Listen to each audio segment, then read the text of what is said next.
when he gets to the part about smoke. fracking, this is where he gets disappointed. The frack, because he points out the parts where it's really bad in the debate. Fracking is another point. You brought up one of the points with China. Let's bring up this is the point reformists are bringing up as bad points of John Fetterman. Position, and that's not the only question, but it's just one of the most egregious examples that stood out to me.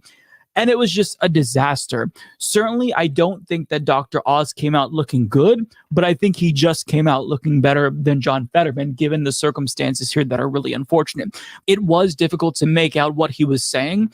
Like, he would say things, allude to certain policies or talking points that I know, but if you're just a regular voter and you're not as well versed or savvy, you're not really going to know what he's saying. It was difficult to distinguish what he was saying. On top of that, from a policy standpoint, John Fetterman ran away from basically every single policy position with the exception of the filibuster.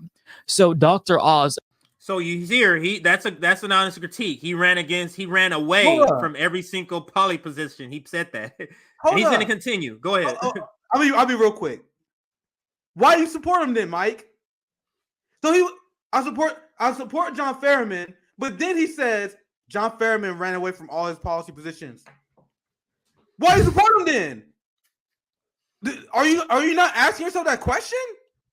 What? Do y'all not see that? Because they're part of the same red-blue game. See, this is the reasons progressives don't think they're part of the red-blue game, because for them, it's not red-blue. For them, it's blue, darker blue.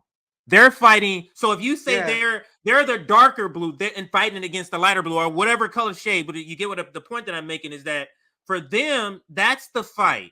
So he doesn't care, just like a Democrat don't care. I don't care Joe Biden did that. I don't care. I'm voting because Donald Trump. It's the same thing for progressives. I don't care. John Fetterman, he's progressive. He said it. Literally does not care that he's a neocon. Like, the thing is, throughout the entire party stream, we did not bring up small issues. Like, yes, your rhetoric on China is not a small disagreement. Your rhetoric regarding NATO and Ukraine, not a small disagreement. Your support of the apartheid genocidal state of Israel, I told him I'm going to start saying that instead of just apartheid state. The apartheid genocidal state of Israel, that is not a small fucking disagreement, no matter how much the white leftists like Mike Ferreto try to convince us. Like, they try to convince us of very important state violence issues that impact colonized Black and brown people, and they're like, "Oh, these issues are very small. Don't worry about the difference between you and Dr. Oz is giant. The difference between you and John Fetterman is small. Like, nah, nigga, that gap between me and Dr. Oz is just like the gap between me and John Fetterman, and that's what they tried to obfuscate about." But go ahead, let's play the video.